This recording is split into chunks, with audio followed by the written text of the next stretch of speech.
Hello. Hello. Sir, you can start and present your screen. Just a minute or something. I don't know what happened to my meeting.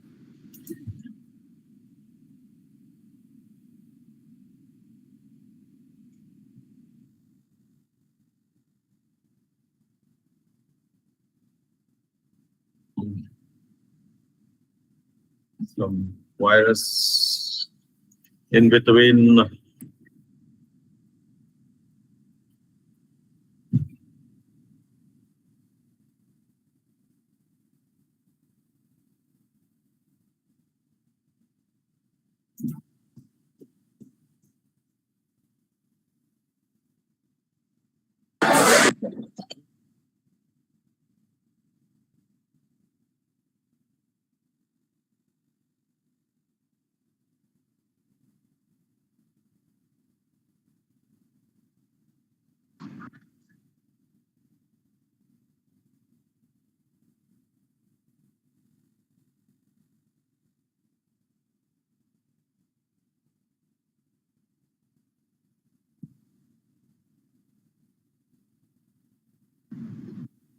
Sir, if you are facing problem, then I can present.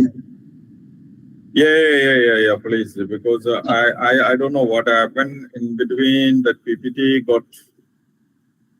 Okay, sir. Please share to Vikas, sir. Yeah.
Hello, is it visible now? Yes, sir. It is visible now. Yes, unfortunately, something happened to my laptop. I think some virus threat. Anyway, today our subject is we are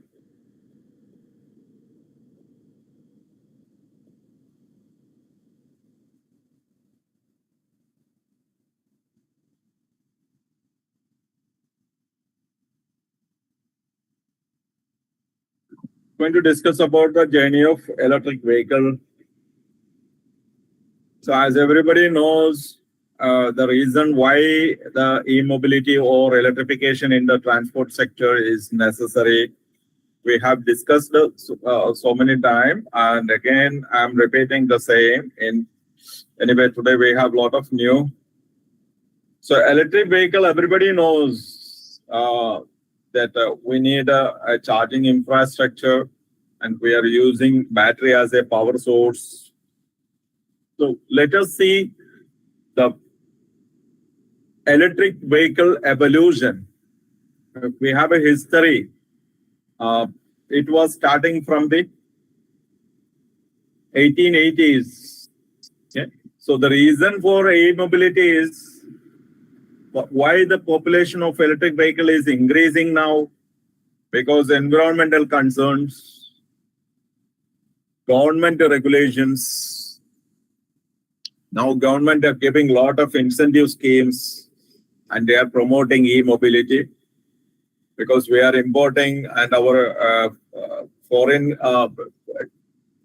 when we go for import, that we have to pay a lot of money in dollar. So government want to reduce the risk in that area. And another side, people are more concerned about the environmental concerns and the improving economic standards. That also another factor for e-mobility. That why the population of EV is increasing mean we can say all these three reasons. So e-mobility since 1800 the e-mobility is there. It was there. So let us see the history of electric vehicle. So history of electric vehicle starting from 1800. It was actually after the invention of motor. So at 1828, an Hungarian inventor, he was invented that motor. Then that motor used to drive a vehicle. Okay, so that was the time that people were thinking about e-mobility.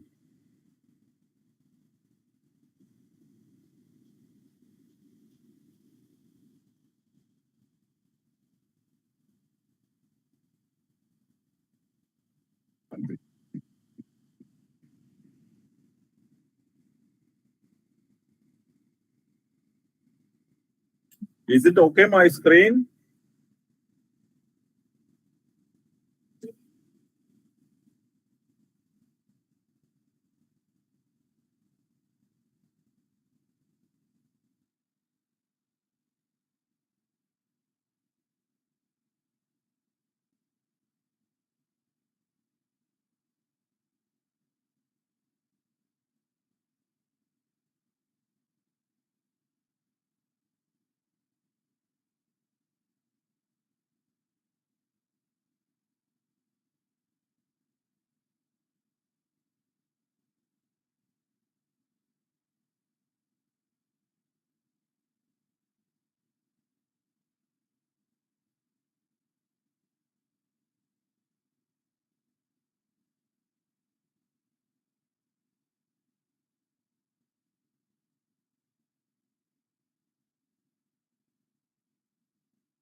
Yeah, hi Srikumar. Actually, I'm just presenting the screen.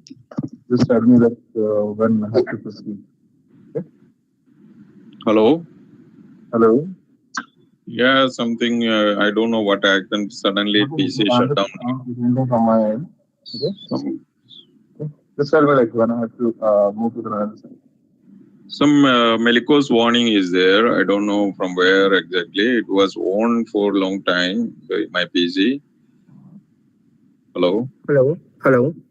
Yeah, Shikuma Yes. sir. Yeah, Yes, sir. so we are presenting the screen from here. You can just deliver the session. No issue. Yes. Yes. Yes. Yes. Yeah. Yes.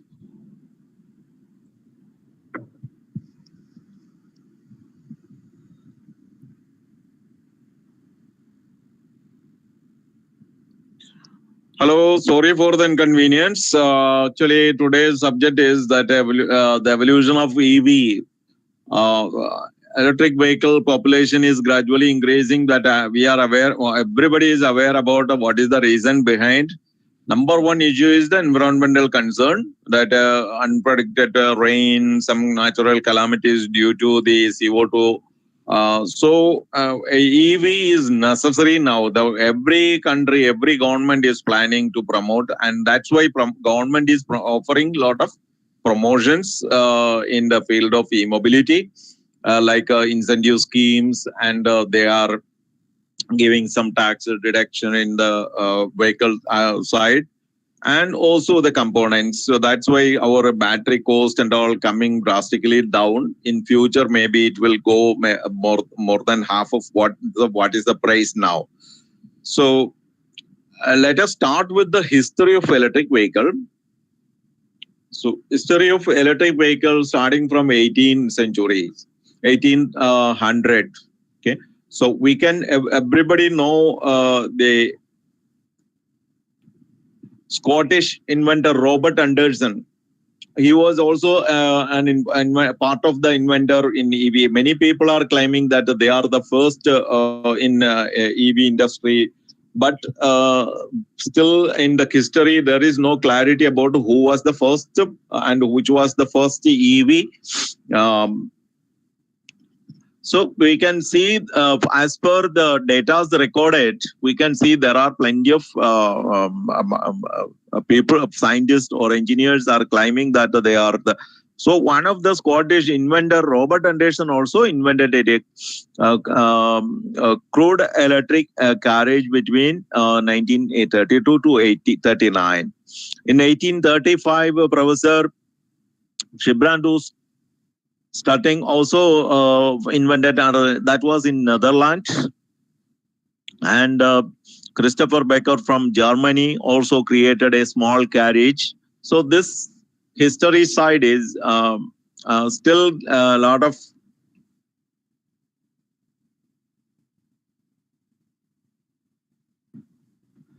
okay.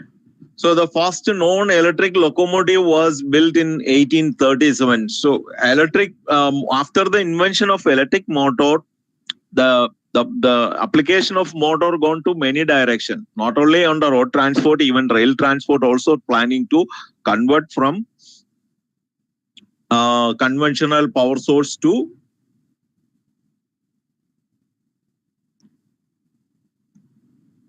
electric mobility. So electric mobility in the field of rail transport, you can see that when it was started 1937 onwards, so we have started using electric power. The invention of the improved battery technology in France, that lead to more electrification in the field of automobile, in the field of road transport, simultaneously rail transport also. Here you can see a four-wheeler. The first successful electric vehicle was built in that was happened in 1896 in US by William Morrison.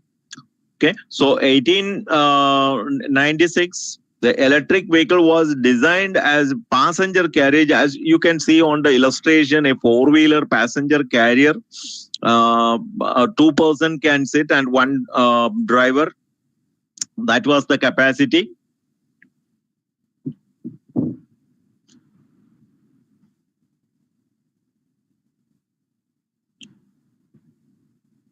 Here in the picture, you can see another one more model. It was in 90s, 1912. So at that time,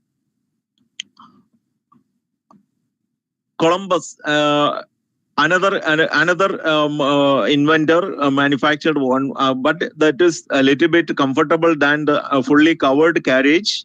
That was known as a carriage for ladies.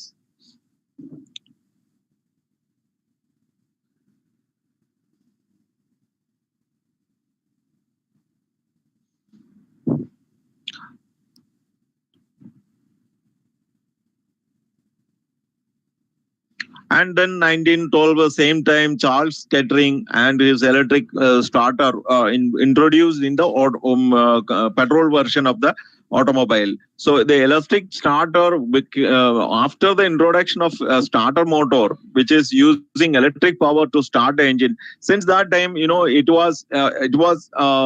engine was cranked with a manpower or a manually operated lever or mechanical, some other method. So since we start to use the starter motor, the mobility with the help of fuel like diesel and petrol become more popular. So people gradually discontinue the use of electric vehicle. Then the electric vehicles start to the electric vehicle again. So gradually, since 1920 onwards, the electric mobility was gradually disappearing due to the popularity of diesel and gasoline vehicle. So what happened simultaneously? The electric vehicle disappeared from the market. Then it came back by the middle of 1990. So 1997, Toyota introduced their first electric vehicle, that was RAV4, EV RAV4, one of their compact SUV converted into EV platform. And gradually many other manufacturers, even Nissan, many manufacturers started producing electric vehicles. So here I am giving a summary about the evolution of electric vehicle since 1700, the origin of steam engine. This is just overall automotive industry, how it was evolved, and what is the current situation. So we are showing up to 2020, the data available up to 2020 here. From the beginning of steam engine, everybody knows the initial transportation mode was based on steam. Then gradually EV and gasoline powered, diesel powered vehicle came, and slowly electric vehicle disappeared because of the battery. The battery issue, that time the available battery technology was lead acid battery. That battery is comparatively heavy and the power weight ratio also very less. So you can say 1806 that first IC fuel engine start introduced.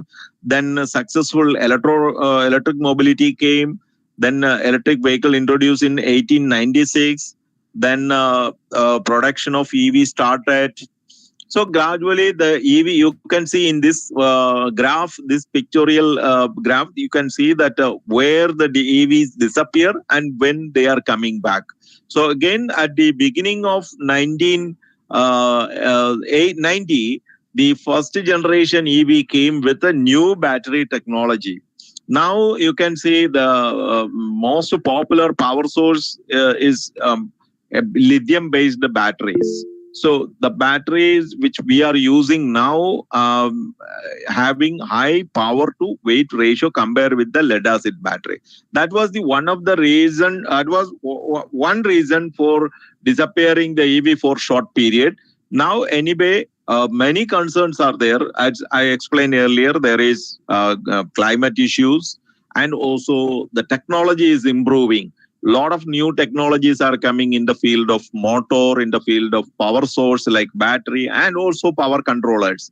Nowadays, we can easily convert the DC into AC, and the AC motors are more reliable and less maintenance type motor. So people are thinking now with a maximum convenient plus less maintenance. They want less maintenance. So EVs are now coming and their popularity is increasing. So here I can show you the EV architecture. The EV architecture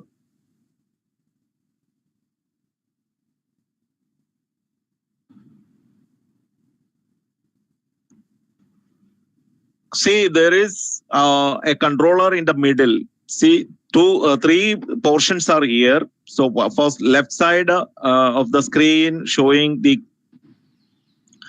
controller, and in the middle there is a motor, and then finally the drivetrain. That is the right side part. So we can divide them, the controller and power source one side. In the middle we have a motor, and next part is mechanical output. That is single gearbox. Mostly the motor speed need to reduce. That's why we are using a single reduction gear. And then differential. Now, differential is mandatory because to differentiate the left and right wheel, we need a differential. That is a pure mechanical device. If we are going for individual motor in both wheels, then no need the differential. When we are using a single motor as shown in the picture, so most of the common architecture is like a single motor and controller, then mechanical system. That's the commonly available EV architecture. But we have a different type of architecture available with more number of motors, like hub motors in 4-wheel can reduce more mechanical components, but we need complex control system to manage the 4 motors simultaneously.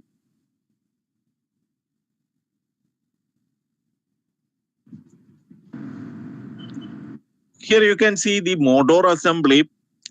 So as a student, most of our viewers are students, so you know that we have plenty of opportunities in the EV field.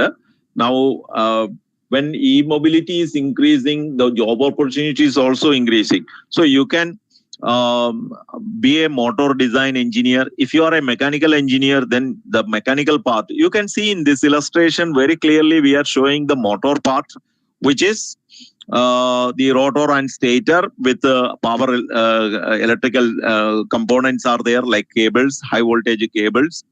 And the mechanical side, we have the casing, cooling system, gears, lubrication. So all this part are designed by the mechanical engineers, and the motor and other components, electrical related. So motor design engineers are there. So these are the various field. Also motor manufacturing area, you can be a motor manufacturing area supervisor or a production line manager. And after manufacturing, we have testing. So there are plenty of opportunities as a testing engineer to find, because after the production, whether all the levels of production state are giving quality products, that who will confirm the testing engineer. They will use the standard performance graph and the machines which are using to get the actual output of the motor. Then they will compare and request for the modification. So in that field, we have plenty of opportunities like motor testing engineer. So here basically we are showing the 4 steps. That is mechanical component designing part. So after designing the motor, then we need the structure to hold the motor component. Here I am showing a complete gearbox and powertrain system for the electric vehicle. So you can see 2 axles coming out from the gearbox. There is a right side axle and left side axle. Both the axles are directly connecting to the tire. And then we can see the entire gearbox with the motor. So 3-phase AC wires are connected directly to the motor. So motor is running with the electric power, AC electric power. The voltage can be boosted up to the desired level with the help of power electronics. And the reduction gear mechanism, here also you can see that the cut portion is there. So inside we have differential with the reduction gear. So this is the structure of the output transmission, and also in this area you can have a gearbox designing opportunities are there, powertrain integration possibilities are there, that kind of job is available, transmission design. So every part of the e-mobility is optimizing for better performance. So we need people to design the transmission and also powertrain integration and powertrain manufacturing. So these are the variable.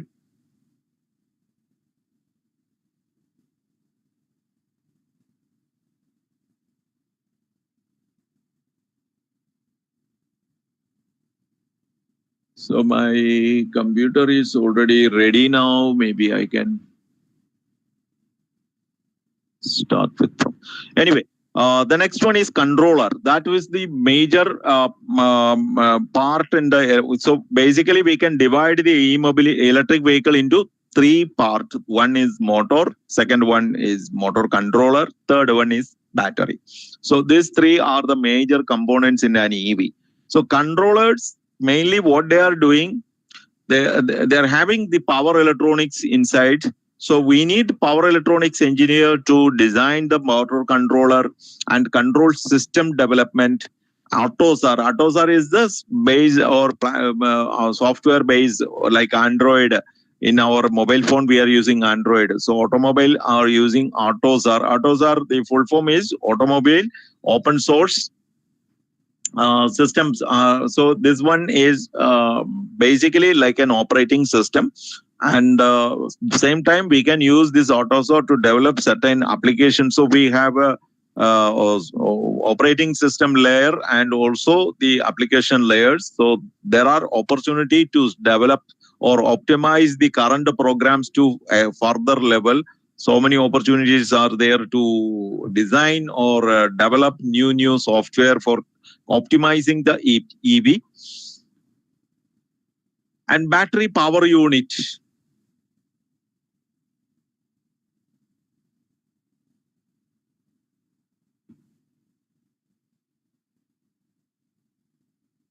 Battery power unit. Battery as a power unit. So we saw drivetrain, motor part is there, and power controller. Now the third unit is battery. So every vehicle running EV, battery electric vehicle using battery as a power source. So battery pack, what are the opportunities in the market? There is battery pack design professionals are required, and self selection and sorting. It's a separate process when you are making the battery. Battery mean this pack containing modules, and modules are developed by simple cells. Everybody know about the single cell, like lithium batteries available in three formats: cylindrical cell, pouch cell, prismatic cell. So these cells, when you assemble as per the power requirement based on the motor power source selection method. So we need somebody to calculate the target power requirement for a particular vehicle for particular range and power. So after confirming or finalizing the power, then we will design the that time we need to select which cell. We have a lot of chemistries available, like NMC is there, LFP is there, like lithium ferrophosphate. So which chemistry as per their cooling system, as per their power requirement, as per the weight of the target weight of the vehicle and range of the vehicle. So we have a cell selection and sorting. Lot of testing process are there in cell selection. We have to select the cells before assembling into module. We need to select the cell based on their voltage output, based on their internal resistance. So that is a separate area of expertise required. Battery thermal system designing. So every battery need to maintain a particular temperature range. Within that range only the battery can perform very well. So we need parallelly the thermal system to cool down the battery and maintain a normal or predetermined temperature range. So normally when we draw current or charge current, in both time, the battery temperature may increase. So we need to reduce the temperature with the help of battery thermal system. So we need to design efficient thermal management system. For that, we need engineers. BMS design. See the entire process, charging, discharging, temperature. One separate dedicated circuit is there. That circuit name is battery management system or BMS. That BMS designing also parallelly improving. Still a lot of optimization is happening in the BMS side. How we can work, how we can manage a battery like a human is control continuously, or multiple brain is observing the performance of the battery and doing necessary corrections. So when you are discharging the battery, we have some cutoff voltage. So we need to reduce, keep the voltage level above the cutoff voltage. So who can do that? While I'm driving, I'm not interested to focus on the mechanical components and their safety regions or safety reasons. So we need to ask somebody like a circuit can do a lot of jobs instead of human interaction. So that is BMS. Then power electronic engineer in the battery side, we need to turn on the battery power. We need to turn off the battery power in case of leakage of high voltage. What necessary steps in case of abnormal current drawn at that time, how to reduce. While you turn on the power, how to turn on the high voltage to the power control unit. We have certain algorithm for that. So that and all, we need a power electronics engineer to control the battery performance and to get the power from the battery and also charge the battery. Even for the charging infrastructure, we need power electronics, because directly from the grid, the voltage need to charge based on the BMS instruction, based on the battery. By understanding the battery condition only, we can charge. For that, we need power electronics. Then chemical engineer, because the battery is made, actually it is a chemical device. That battery cells are made with a lot of chemicals. So we need chemical engineers. So there is opportunity in the EV industry as a chemical engineer.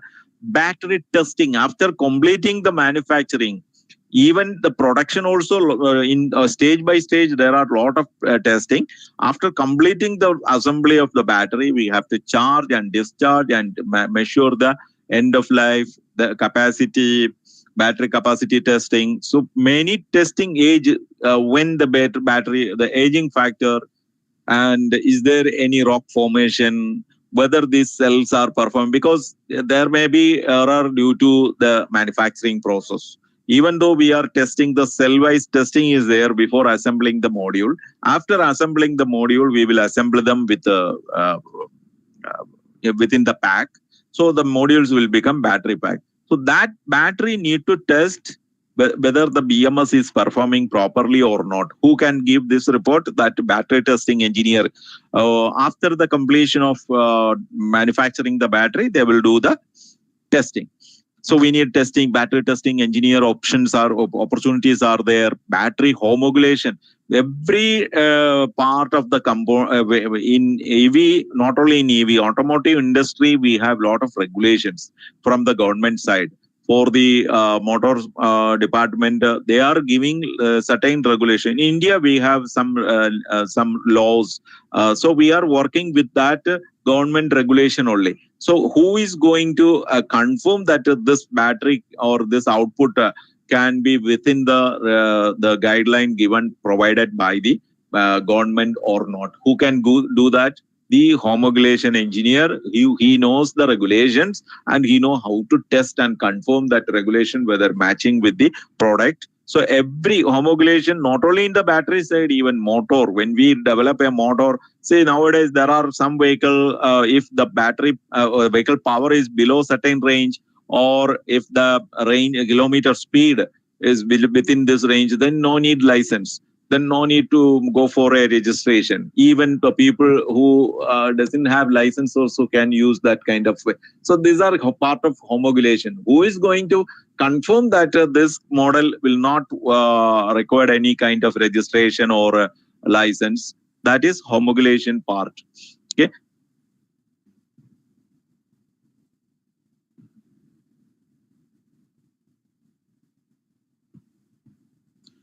Next, the smart vehicle segment. The smart vehicle segment, a lot of opportunity. It is getting more popularity nowadays because you know that there is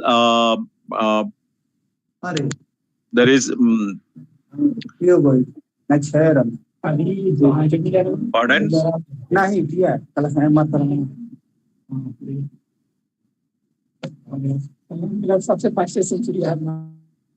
Hello. Yes. Yeah, we will have a question and answer session at the end. But let us focus on our So smart vehicle side, we have a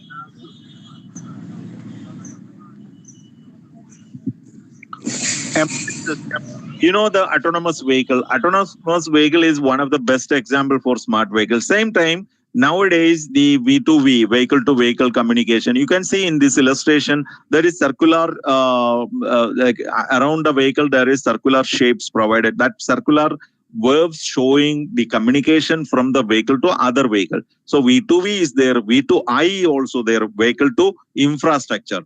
So vehicle to vehicle, vehicle to infrastructure, vehicle to everything is the V2X, vehicle to everything. So you can communicate within on the road with our traffic signal. You can communicate with the other vehicle. So this area, lot of developments are going on, and it is part of ADAS, Advanced Driver Assistance System. In that area also we have embedded system, lot of artificial intelligence, Internet of Things integrating into this area.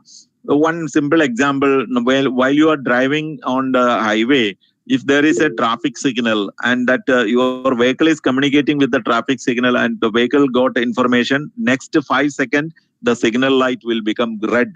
So your car can prepare in advance. So we know that after 5 seconds, this way the signal light is going to become red, and it may stay around another 2 minutes or 50 seconds.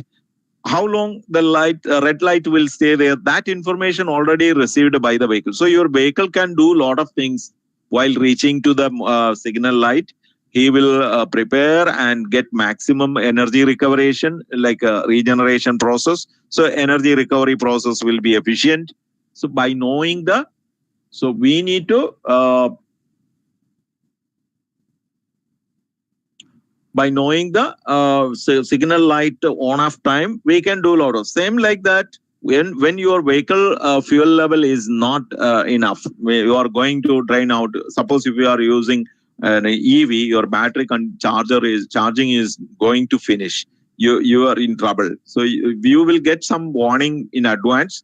If you want to get the service road and go for a charging station, what we need some other vehicle to support your vehicle. In case on the highway is too busy, the vehicles will send a message, and within the vehicle they will communicate, please give me way, I want to go to the charging station. So even though the driver is not minding, the vehicle will take necessary action, and they will get the other vehicle will slow down, or they will give you way to access the service road and going for charging. So these are all happening within the vehicle's internal communication. So the vehicle to vehicle, vehicle to infrastructure, vehicle to everything is going. That lot of communications are coming.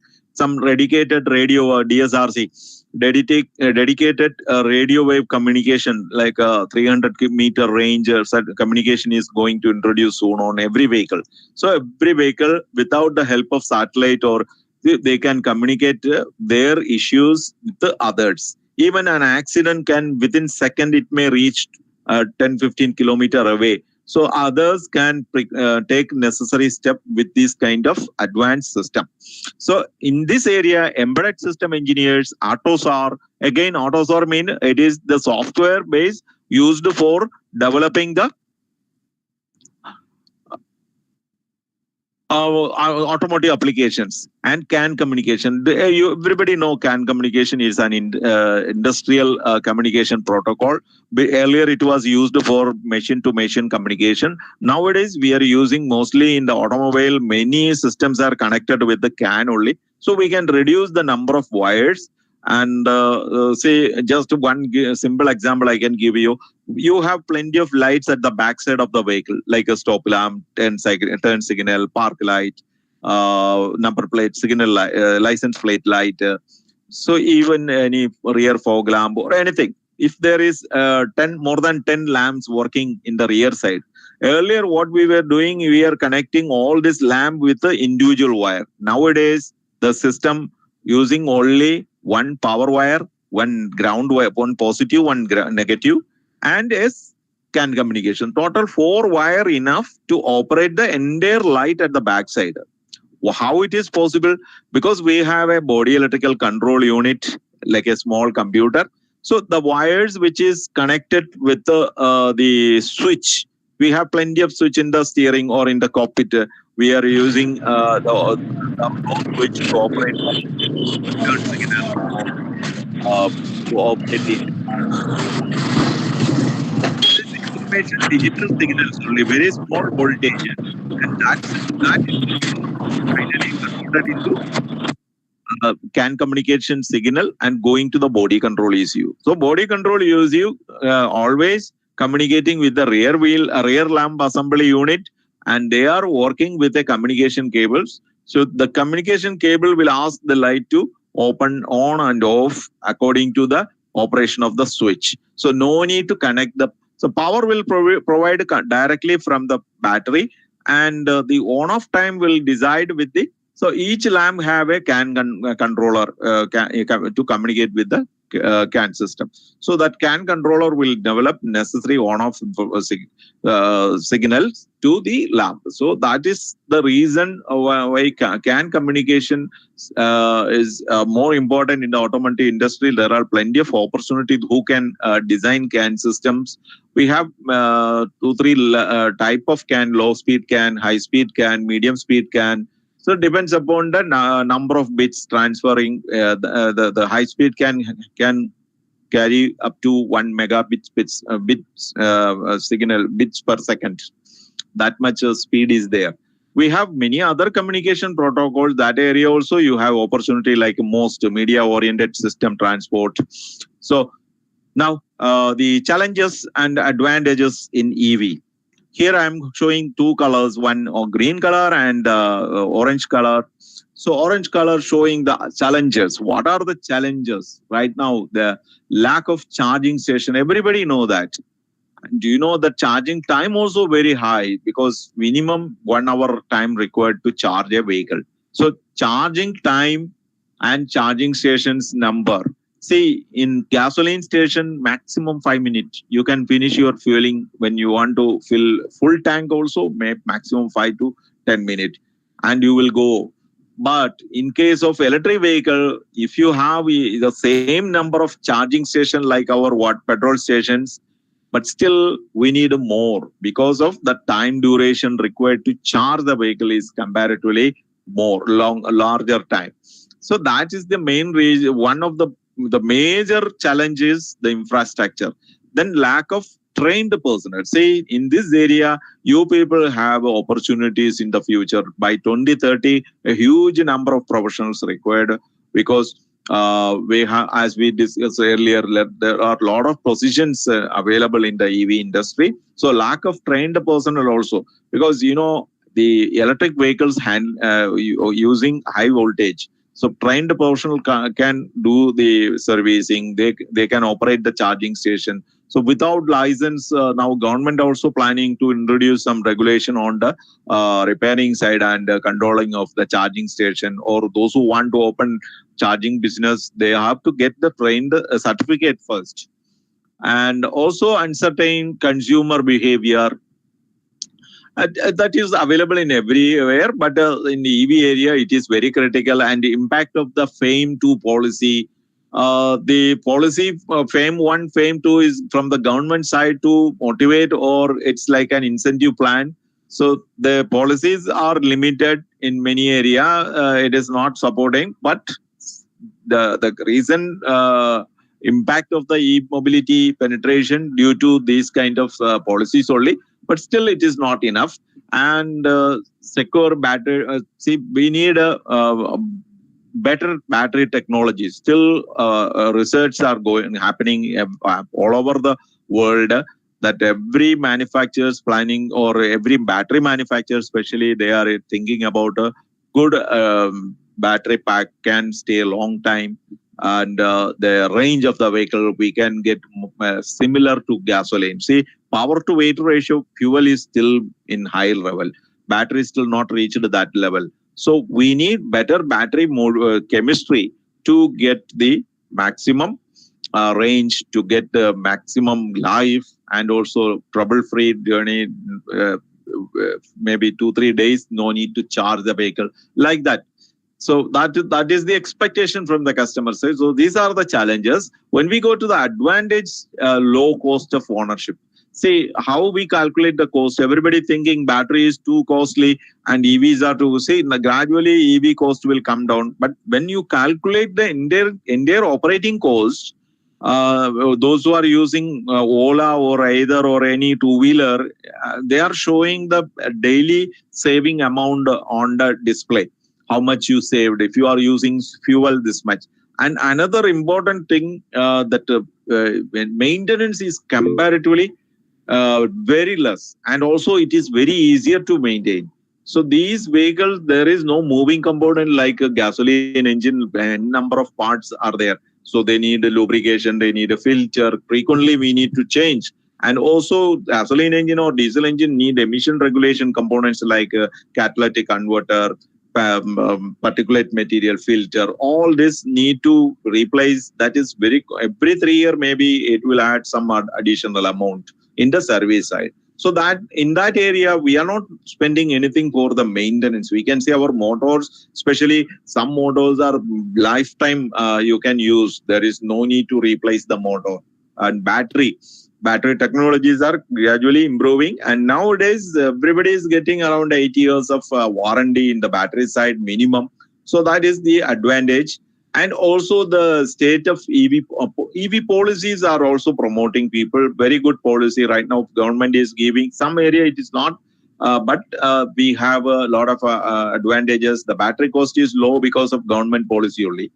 And environmental side that is the major advantage of EV, zero emission. Okay, people are saying that there will be lithium mining problem, that problem, that. But so far this is happening in the fossil fuel side also. We are daily we are producing a huge amount of crude oil. So when we consider that that side will be neutralized. Okay, so we can say clean environment, low cost, easy to maintenance. So these are the advantages and challenges.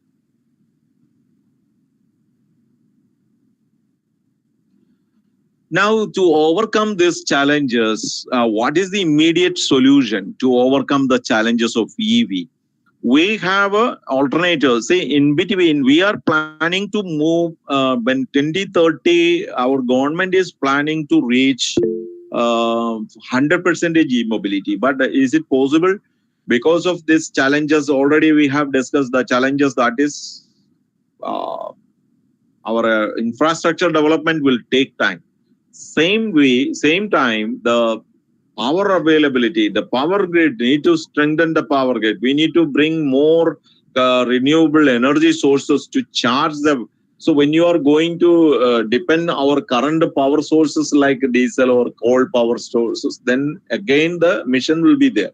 So we are planning to implement more solar stations, solar charging units, wind units. So it will take time to bring the necessary amount. Overnight we cannot do. So what is the solution to overcome this? We have a hybridization. Hybridization means your vehicle, as you can see in the illustration, there is no mechanical gearbox, only electrical gearbox like EV. But we are using two motor instead of one motor. Some vehicle may use one motor. As a hybrid vehicle, we have a electric gearbox, but some hybrid vehicle using electric plus mechanical gearbox to improve the performance, because some people still want that the driving pleasure, or they want to the sporty feeling. So those who are really buying vehicle for that purpose, they can enjoy with the parallel hybrid. So we can come to the hybrid vehicle side. I have some examples like a series hybrid is there. Some manufacturers using series hybrid, some manufacturers using parallel hybrid. So series and parallel, the motor where it is integrated with the engine, that is depends upon the series and parallel. So series have its own advantage. Series directly rotated by the engine, a generator will be there, and generated electricity is driving the wheel with the help of a motor. Parallel mean both engine and motor will drive the wheels, and there will be a synchronization, and that synchronization will manage the energy that developed by engine. So engine used in the parallel or in the hybrid vehicle, and engine used in the conventional gasoline engine is not same, and also their operating procedure is not same. They are not directly, hybrid vehicle engines are not directly operated by the accelerator pedal. They are interacting with the hybrid vehicle ECU only.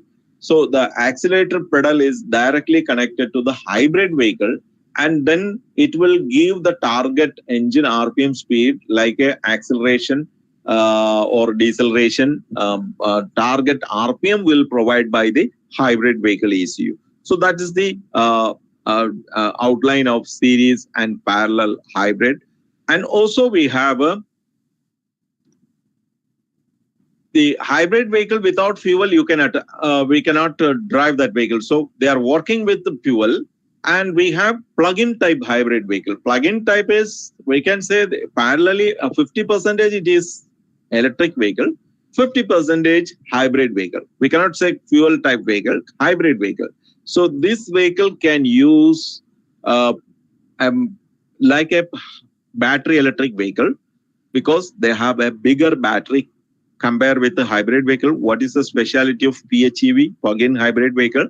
They are using a bigger battery. So size of the battery is comparatively big, and it's not bigger like electric vehicle. Electric vehicles are using the maximum size battery, but the hybrid vehicle, normal hybrid vehicle using a smaller battery, but it will be high voltage.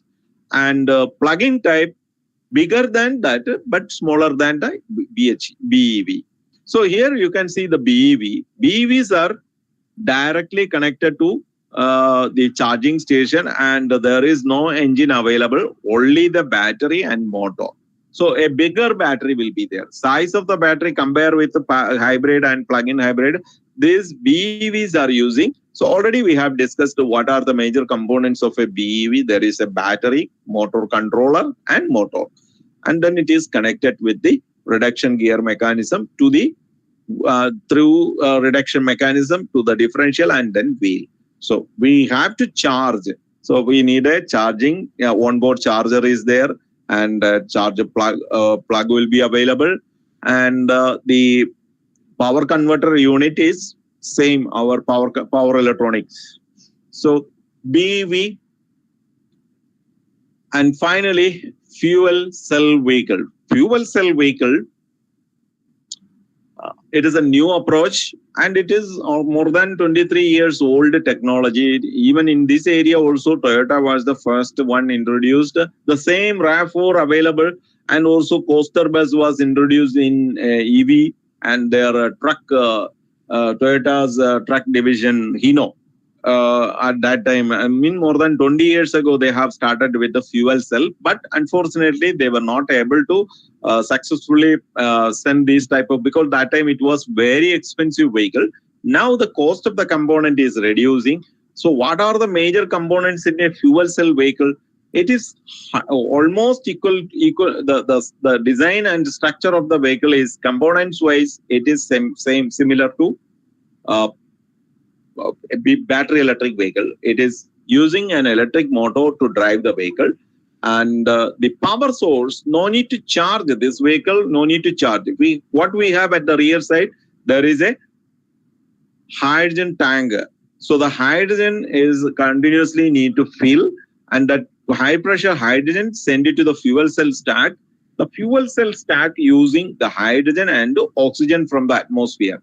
So the fuel cell stack made by many stacks, like 300 stacks. Each cell, fuel cell can produce 1 volt. So 300 cells can produce the 300 volt. That 300 voltage directly connecting to the battery.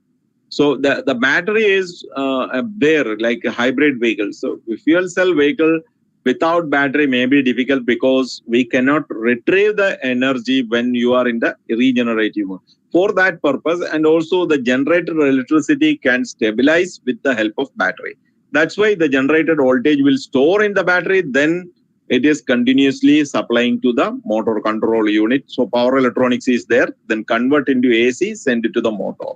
So that part is almost same like our EV. But what is special in our hybrid, in the fuel cell vehicle, there is a hydrogen tank, a fuel cell stack. These are the two new items. So this vehicle, no need to charge. There is no onboard charger unit available. Only hydrogen tank and fuel stack. Hydrogen supply is required. So if you are using this type of vehicle, we need to fill hydrogen frequently.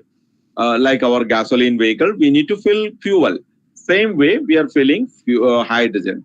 Right now, I think I don't know whether there is additional fleet vehicle came. So far, I think we have 2 vehicles available, one with our union minister and one with some of the engineering college they are using for the future study. So these also in the heavy vehicle sector may come with a lot of fuel cell technology already. Tata, Cummins, they have introduced their versions. A prototype is ready. Soon this vehicle will come into the market. Now let us see the job opportunities. See, government plan 30. See, there are plenty of companies like MG Group, Hero Group. Many manufacturers are looking for young engineers like Hyundai. Which are the EV? Everybody knows which are the EVs available in right now in Indian market. Plenty of companies available in the two-wheeler sector and three-wheeler sector, and heavy vehicle also penetrating in a very big level. So there are opportunities.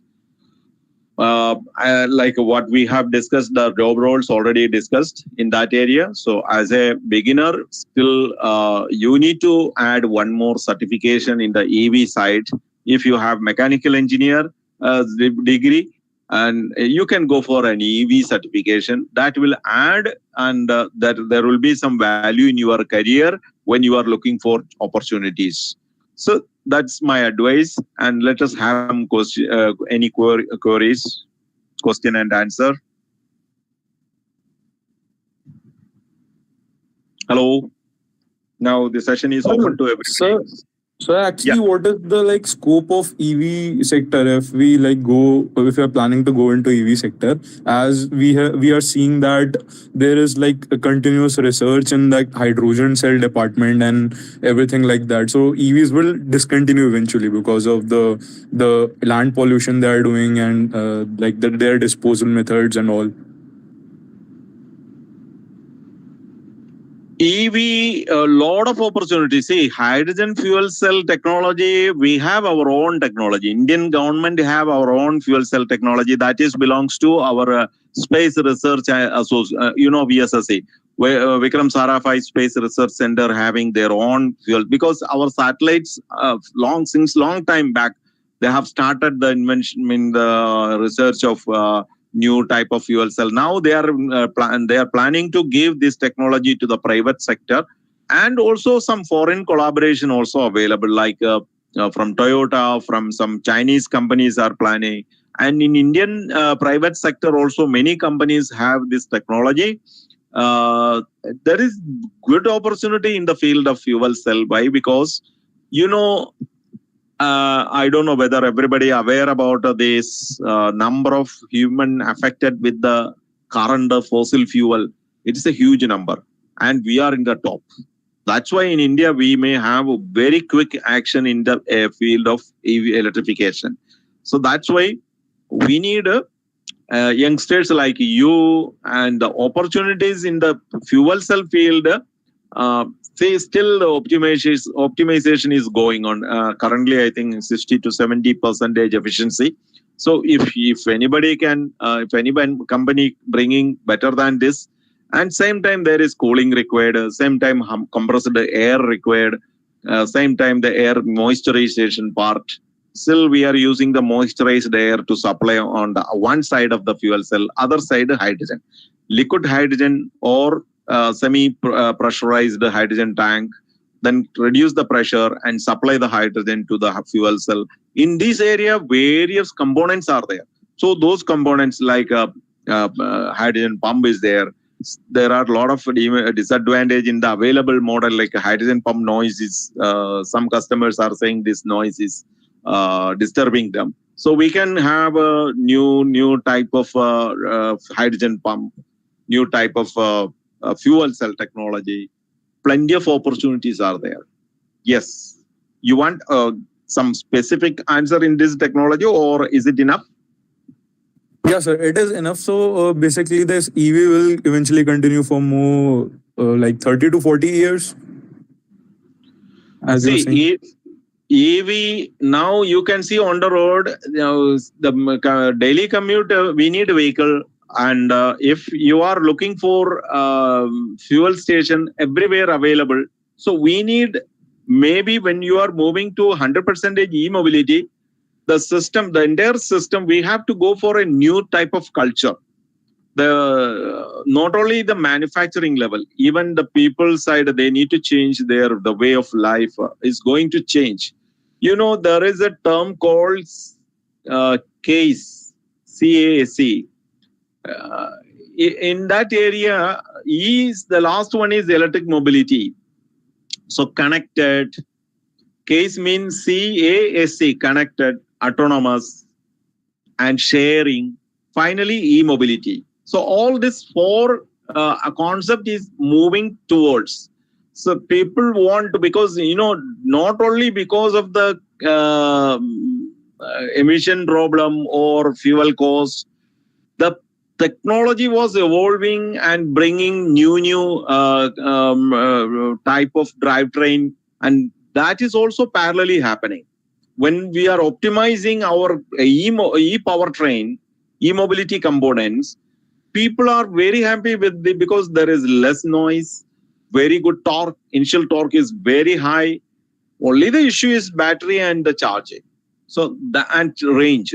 So that area, when we satisfy these areas with this connected platform, because what I'm saying, the connected platform can bring a new type of battery swapping. So you will never face any issue with the charging. If you have a standardized battery pack, which can be swapped in every 1 kilometer, you will, I'm not, that 1 kilometer is very small, but if you have chance to go anywhere, you can change your battery or swap your battery, you will never face an issue with the charging. Clear? For that, what we need? Connectivity. Our internet platform, IoT, AI, everything have to parallelly improve. So what we did in the mobile phone revolution, the same way, EV and EV infrastructure and its digitalization, autonomous and connected facility will parallelly bring us a new culture. Within that culture, the e-mobility sector will grow like anything. I feel like that. Sir, and what will be about like lithium ion has a high degradation, like they degrade over a period of time. So how can these swapping centers like assess like what is the health of the battery and all? That will be like take a huge amount of time. See, we are when we are coming to battery swapping technology, all these factors are considered. Like when you are using a mobile app to swap the vehicle, because payment portal is there, and your battery may be having certain amount of charge, because we are not going to change our battery in the last moment. So maybe 20% charge will be there. That 20% charge also they are considering, plus your battery life. So every battery can calculate the end of life. see how the rock part or the inactive part is developing in each cell. So when you reach around 7 years, the rock formation will be almost 70 to 80%. Those batteries can give only very less range. So that will consider, and there will be some agreement between the customer and the swapping companies. Otherwise, at the end, they will collect all the aged battery in their swapping machine, and they will be in trouble. So when you are using a swapped battery, there will be some conditions, and you have to agree on that. So when you install a battery, for example, you are removing two swapping batteries from your vehicle and installing to the machine, a swapping machine. So the machine will calculate how much current is left belongs to that battery and what is the amount of charge I have to fill. So that amount of charge need to fill is calculated based on the depth of charge. So the depth of discharge means DOD. When you calculate the DOD is based on the SOC also. So when you calculate the DOD and SOC, they know the end of life also. They can calculate the end of life with these parameters, and they will say this battery I can put only this much charge, and you have to bear some amount of like that. Something will be there. So I'm not fully aware about the policy between the swapping machine owners and the customers. So there will be clear policy between the users, but it won't affect, because every time you cannot go and get a new battery from the swapping machine. Correct? Maybe you are putting a new battery, but the one when you are receiving two batteries, that may be a degraded battery or 2 years old or 3 years old. So this will be under certain regulations. So nobody will be affected. Clear? Yes, sir. Sir, and my last question is, what do you think about, sir, graphene batteries? Will they have any future instead of lithium batteries, as they require very much less space and they have like high power density? See, many new technologies are like Hyundai and some Korean companies, Samsung. Many companies are developing, but it is not yet commercialized. They are saying that they have successfully start using. Some of the batteries are in the concept level. Some batteries already commercially manufacturing and using. So, and when they are coming in the commercial side only, we can put the comments about whether it is. So, so many theories are available. But those theories in Indian market also, we have a lot of battery technologies. But once it is commercialized and people start to use, then only we can know the pros and cons of about that battery. Now, as you said, not only this graphene battery, many other chemistries are available, and solid batteries. People are saying Toyota already said I am using solid only, and it will the temperature may be half, so it won't, and you can charge quickly. So these are the major concerns from the customer side, charging time. But charging time, when you reduce the charging time, it will affect the life of the battery. So we need a better chemistry in the future. See, now every company, every manufacturer, every country, they are like you, young generation, they are spending in many colleges taking it like a project. So I believe sure there will be a new technology. It can be graphene type battery or solid type batteries. We don't know. Still, we are looking for new replacement for our batteries. Yes? Yes, sir. Thank you so much, sir. Anybody? Any question? Any other question? Sir, what is the future of EV? You think about this? In Indian market? Yeah. See, not only in Indian market, all over world they need professionals. In their country is on e-mobility. Some of the European country already reached 40% of electrification. Some developed countries, they are accelerating. So in India, the main reason our government, because we are in the worst situation because of the fossil fuel smoke or particulate material from the diesel, 25 lakh people 2.5 million people dying due to so many reasons. It can be cancer, it can be heart related, pneumonia, lungs related, so many issues because of this smoke. So we need to change that name because still we are in the top. Second, China. The lowest one is Philippines, I think. So every country have this issue. Many European country already discontinued diesel. So India also planning to bring a boom in the electrification, especially in the heavy vehicle side. There may be more drums, more monorails, metro trains. Why the metro number is keep on increasing? Because they want public to come in the public transport mode instead of using individual vehicle. That will create traffic jam, that will create pollution, and EV electrification parallel, so many programs going parallelly.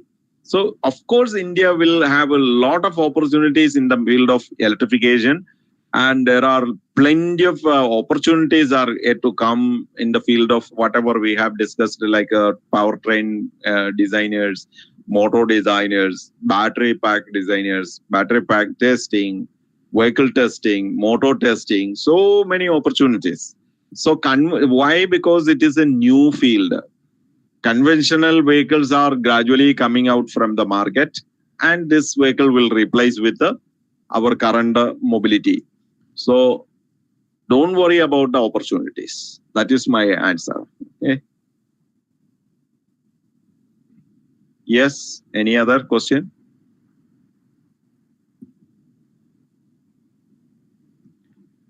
Hello? Sir, and sir, what do you think is the future like for us mechanical engineers? If we are trying to research and develop more, what is like scope for us to like do it in an affordable way, as we don't usually get that high much investment? See, mechanical engineers still have the same requirements. See, the entire vehicle is designing with the mechanical components only. Even the motor side, I show you the illustration. In that illustration, the motor components are enclosed with the mechanical components only. So still we need, because there are a lot of parameters are there, like EMI, electromagnetic interference. How we can reduce the magnetic interference with the help of mechanical structure only. So when we are designing the casing of the battery, cooling of the battery, or cooling of the motor, casing of the motor, and lubrication part, cooling structure, everybody, this component made by mechanical engineers only. There may be some interaction between the the electrical engineers, and the number of electrical engineers opportunity is increasing, but mechanical engineers still need in a large quantity. Why? Because of this area. See, drivetrain 100% mechanical only, but the major power source now switching to motor and battery. So new opportunities adding to the to our industry, like powertrain designers.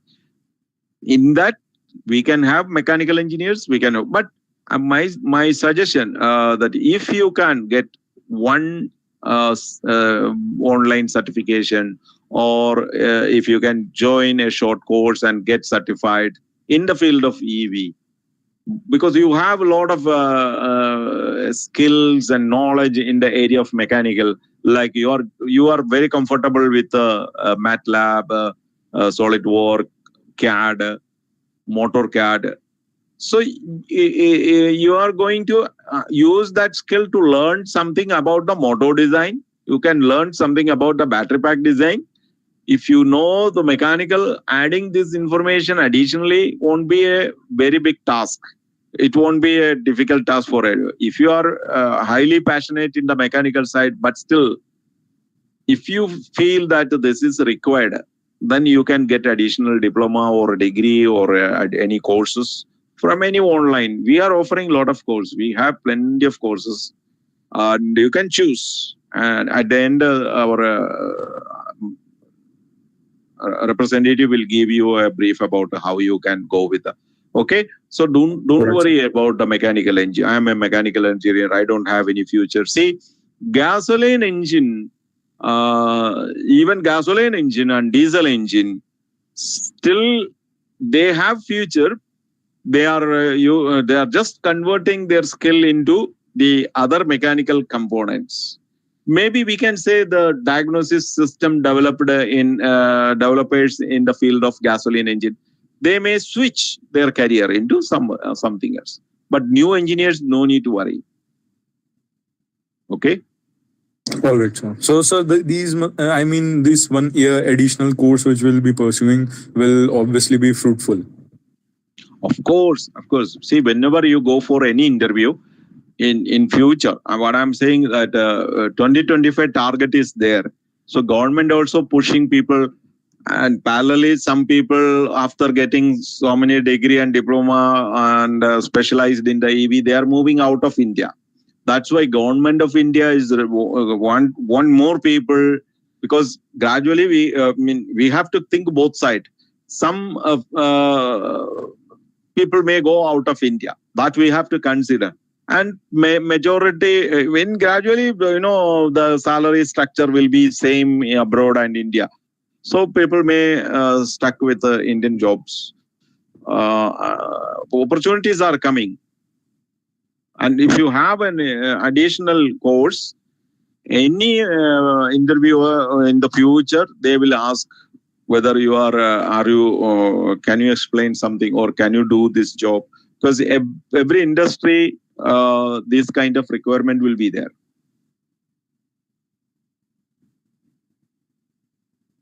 So I think it's not about the money, it's about the resources of people going outside India. I mean, half of the companies right now even are like importing the things which require a lot of research, and they are not even doing that when Make in India is still a valid thing.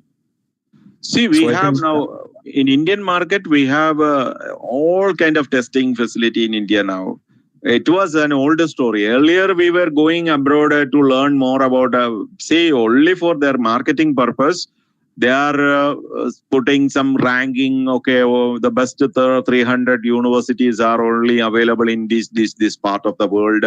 So that is just for marketing purpose. You can just imagine, it is out of our subject. Just imagine the CEOs working in US learned or developed their career in India only. They never learned they never did their basic study or even their degree level education they have done in India. Then they went abroad and did some research or some kind of additional certification. But their core study happened in India only.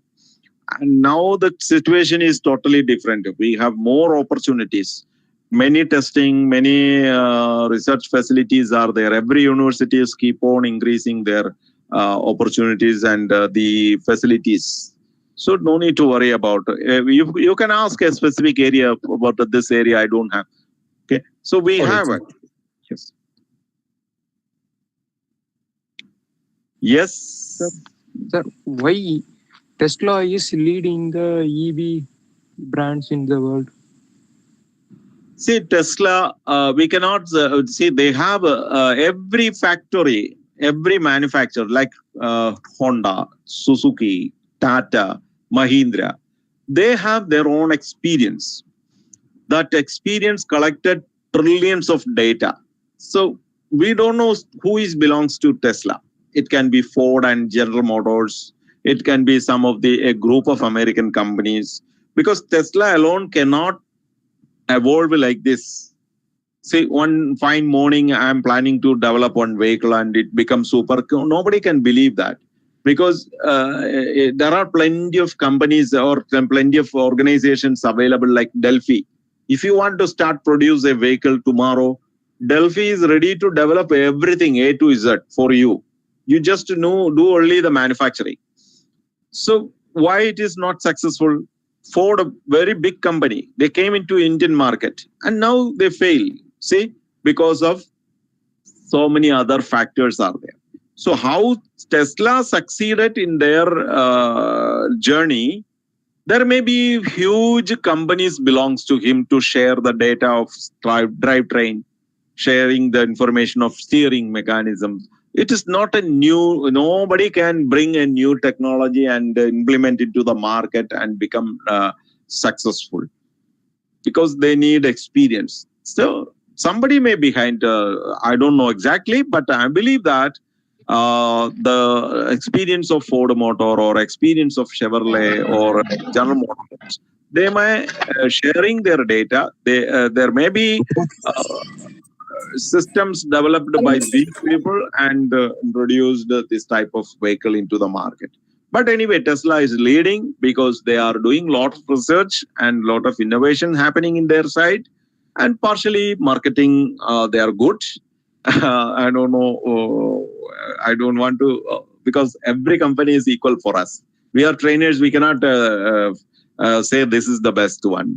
This is the best one. All manufacturers in the field of EV, they are doing their best to succeed or not based on the experience and the way how they develop. Okay, so Tesla is leading. We cannot say leading. There are a lot of other manufacturers are there. Okay, they maybe Tesla in the field of high-end model. Tesla is known for other features like autonomous facility, level 4 autonomy or level 5 autonomy is there. Level 5 autonomy means no need a passenger inside, no need even driver or passenger. The vehicle alone can move. That and all from the software side. Because nowadays the development is happening in the field of autonomy, artificial intelligence and software driven vehicles. So in that area, they are successful. Maybe they have enough contributor, they have enough developers. But if we have same, we can also bring our any one of the Indian manufacturers to that level. Okay, I think you got the answer why Tesla is okay. So can we, you just mentioned Ford, can we say the reason behind Ford's failure was because they didn't spread their parts into like our local markets, as the feedbacks I have received from many people? Maybe one of the reasons. See, every manufacturer the design, develop and introduce a good vehicle to the market cannot succeed. That I mean, the business not only the quality and service, quality vehicle plus service. So after sales service need so many infrastructure like a service center everywhere and parts availability, giving part in time. So if you have good network and good software, good management principles, then only you can achieve all this. Okay. If any vehicle got accident, immediately they will look for, the customer will look for replacement parts like body parts. Some of the parts we are categorizing the automotive components into dead moving item, fast moving item, medium moving items. So some of the chassis components are dead moving. Sometimes we can say yearly, every 3 years, maybe one part only is sold. So how you manage that item? If any customer coming for that part, it should be available within the country. How you can bring very fast manner to the customer? How you keep the inventory? That is a very big question. So many companies succeed. Ford maybe fail only in India because Ford is one of the best company and they have the pioneer company. You know, the first industrial production in the history of automobile started by Ford only. Model T was the first industrially produced and distributed all over the world. So they have experience. But why they fail in India? Because they brought their compact vehicle. That compact vehicle, they are not good in compact vehicle. Okay, they collaborated with some Korean like Daewoo, some manufacturer. And I don't know the reason. We cannot criticize anybody. They failed finally. They closed all the plant. It can be part of their strategy. It can be part of some. I don't know exactly, but it happened because because when you raise the question, Tesla successful. Why Ford failed? But Ford was very good. Tesla recently introduced and going in a very fast manner. But they are succeeding in some sector, we can say. normal man. Yes, sir. Their car reaches like 0 to 100 and 120 in like 2.9 seconds, I guess, and they have like an 8 to 900 kilometer range.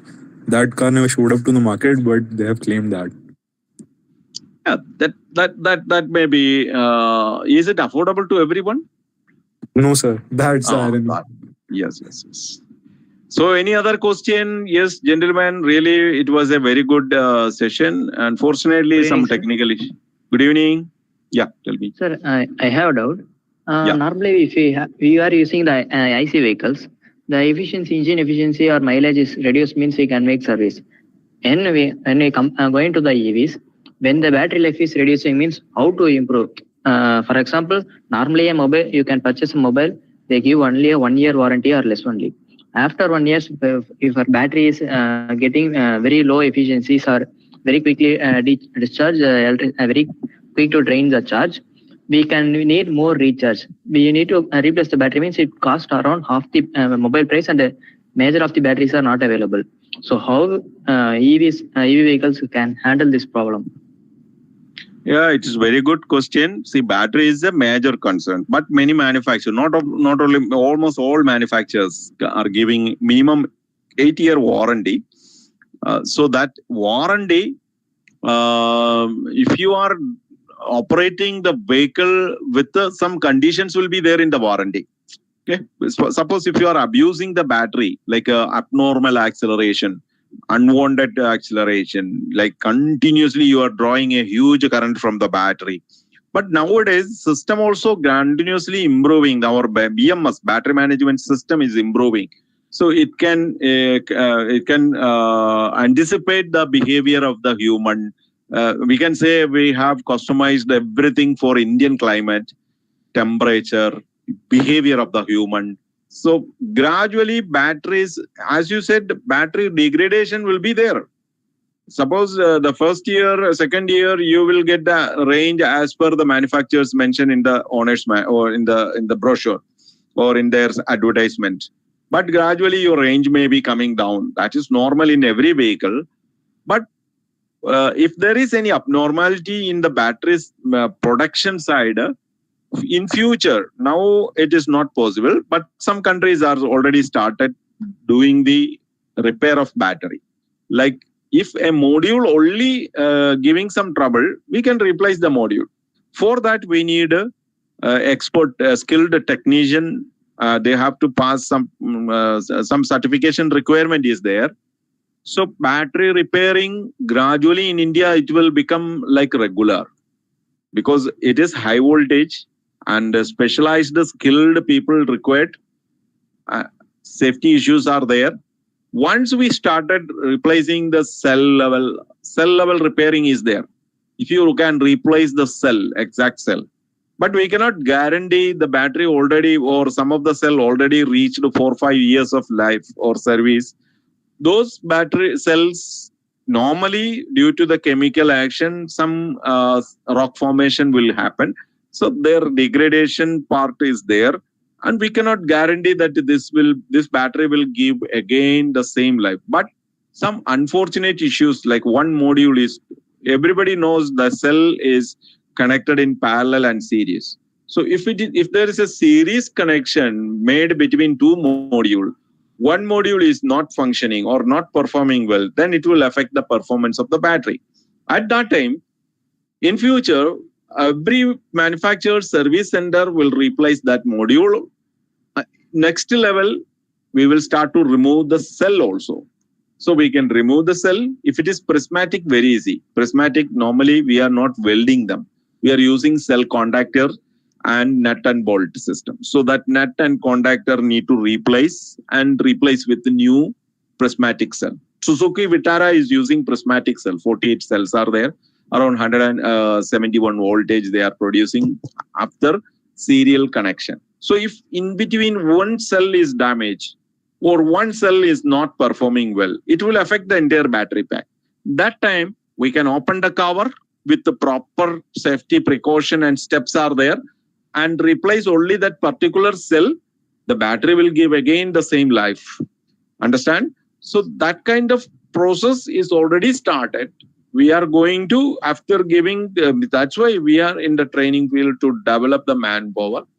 All over India, ISIEINDIA alone and also partnering with some other organization, we are developing the manpower in the area of electrification.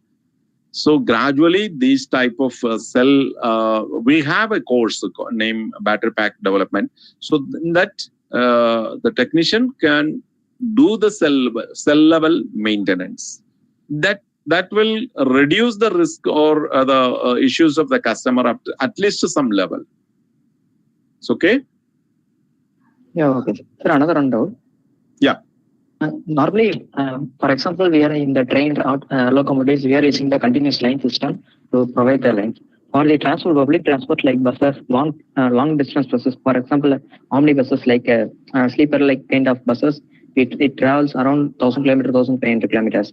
In that conditions, except that electrification line as the government proposed, except that we use the battery changing system in between. For example, Chennai to Mumbai we take, or Mumbai to Delhi, in between intermediate 1 or 2 places, interchanging battery is possible or not?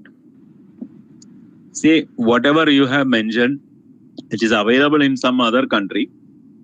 See, the heavy vehicle sector, we are thinking about alternative ways, like whether we can use the overhead line to give continuous, or in China they have introduced one track, as dedicated track to charge the vehicle, so that the vehicle, for example, if you are using a bus, electric bus, the battery size can be reduced to small level battery they can use. It will continuously charge from while you are driving on the road, the vehicle will charge. So advantage, what is the advantage? No need to carry a huge battery, just a small battery enough. In between, the bus can be connected with the power source. So whenever you use that track, you have to pay. So there is a payment portal connected with that bus road. And if you have overhead facility, some country already started, because heavy vehicle sector still depending diesel. So that diesel emission is killing the people. How to solve this? One way, we can bring fuel cell vehicle in the fuel cell is the alternative way for heavy vehicle. And also battery electric heavy vehicles are planning. And another systems like, as you said, we have a continuous power supply on the road. But in regular road, our normal road, it may be difficult, but monorails, introduction of monorails using electric mobility, so that will bring a lot of people away from the road. Now we don't have much electrified public transportation. Once we have monorail, metros, so the city traffic will reduce drastically. At that time, they can plan more alternative way of charging, like as you said, or swapping. Even heavy vehicle also thinking about swapping. Point to point, they can use new batteries. Under one fleet, they have their own battery replacement mechanism. And same time, people are thinking now that also available mobile chargers. Mobile charger mean, if suppose you are using EV and your vehicle stuck in a village, there is no charging station available. There is no electricity available, for example. Then you can call the facility provider who is sending a vehicle with a battery. It will come and charge your vehicle. So that also available. In India, I think these type of alternative methods already started, but need to the number of operators are reduced, very less. It will improve gradually. All this facility may available in every part of India, I hope. Yeah, sir, you mentioned in this answer, in that rural regions, like for agriculture purpose, they are using the heavy vehicles like trucks and all, using heavy power, heavy torque requiring vehicles like lorries to transport their farmer goods. Like that kind of vehicles in such long rural areas, how they manage? Yeah, that is the challenge now. See, once we have fuel cell vehicles, what we need a facility to fill hydrogen. And in India, a huge development is happening in the field of hydrogen production. There are variety of hydrogens available, like green hydrogen, yellow hydrogen, red hydrogen, depends upon the way how they produced. So even in offshore windmills cannot bring the electricity to the shore, to the land. So they are producing directly hydrogen, and because the generated electricity will use to electrolyze the water, seawater, and producing hydrogen and sending to the shore. So in that case, hydrogen production will solve these kind of issues. And hydrogen powered trucks, we can expect by 2024. If you have any doubt, you can visit it. I am promising this for you in now. You can visit the next auto show in Delhi. You will see more number of trucks equipped with a fuel cell, and that also not concept. It will be from the production line with the fuel cell technology. Right now, many Chinese and Indian manufacturers are already converted and they have introduced their prototype. But the production vehicle will be there next year, 2024, Delhi Auto Show. I am giving guarantee. You will see, because we are in that much acceleration is already given by our government. Our transport ministry is giving more pressure to manufacturers, and same time manufacturing industry is also taking initiative to compete to comply with the government requirement. Yeah, thank you, sir. Shri Kumar, shall we wrap up this session? Yes. If there is any question, if no question, we can wind it up. And yes, sir, Naveen sir, you can. Any question, gentlemen? Is it okay, Hardik? You were asking. Thank you, learners, for joining the session. Kashish want to say something to our learners. Kashish? Yes, sir. Thank you. So, hello learners. Thanks for attending the webinar. I hope this webinar helped you to out your upskilling and your learning. So here I am so excited to introduce you about ISIEINDIA innovative products and services that can transform your career and learning in the EV industries, where these services and products are tailored to meet your specific need and requirements. So come take a look of small video of ISIEINDIA products and services that helps to enhance your learning and gives the opportunities of placement. And your knowledge of electric vehicles and want to secure a good job in the automotive industry? Let me help you to get there with our online and offline products. ISIEINDIA has been offering specific domain courses as per the industry demands with perks like pay after placement, no cost EMI, placement assurance, global wide certification by Automotive Skill Development Council ASDC and National Skill Development Corporation NSDC Government of India.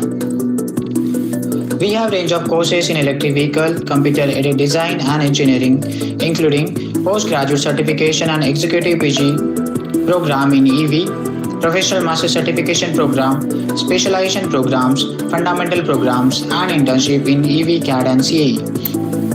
Our postgraduate certification program in EV is specially designed for the students with 120 plus online learning hours, 100 plus hours of industrial projects and internship to give exposure of various computational tools for hybrid electric vehicle applications.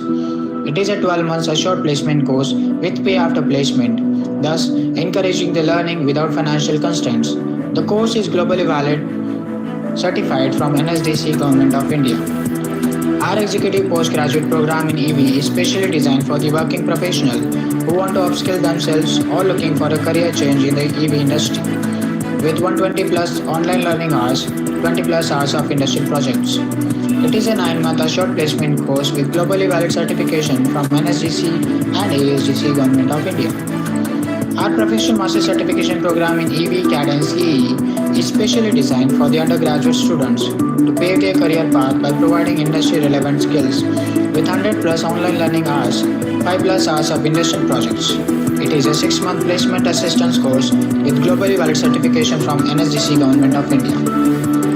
A Along with the courses for skilling, reskilling, and upskilling, at engineering institutes across India, we are setting up a state-of-art facility, Center of Excellence for e-mobility research and skill-based education, which is equipped with research and project-based learning-oriented experimental setups. This Center of Excellence is not only limited to educate the students, but also it will be utilized for research, innovation, and product design and development. It is a combination of 6 labs, including EV powertrain training and research lab, battery BMS training and research lab, EV charging and battery swapping lab, software modeling and simulation lab, innovation lab, and renewable energy lab. Each lab is consist of number of customized workbenches and machineries. Few of them includes EV drivetrain experimental setup and motor testing workbench, hybrid drivetrain experimental setup with data logger, EV machine cutout section workbench, two-wheeler, three-wheeler, four-wheeler training workbench, battery load capacity testing, battery BMS with CAN protocol workbench, V2G setup, on or off-grid work charging station, battery swapping, autonomous vehicle training workbench, solar power generator and software solutions, and many more. No matter from which branch you study, we commit to skill and assure you a success in your career. We have spread the joy on thousands of faces, becoming their partner along with the journey towards success. Join us and take advantage to unlock endless career opportunities. Thanks, learners, for watching this video patiently. As mentioned, we have a proper proven track record of success, and our clients have seen significant improvements in their learning and career. So any of you want to enroll in the course or ready to take your career to next level, just kindly send us inquiry through a QR code displayed on your screen.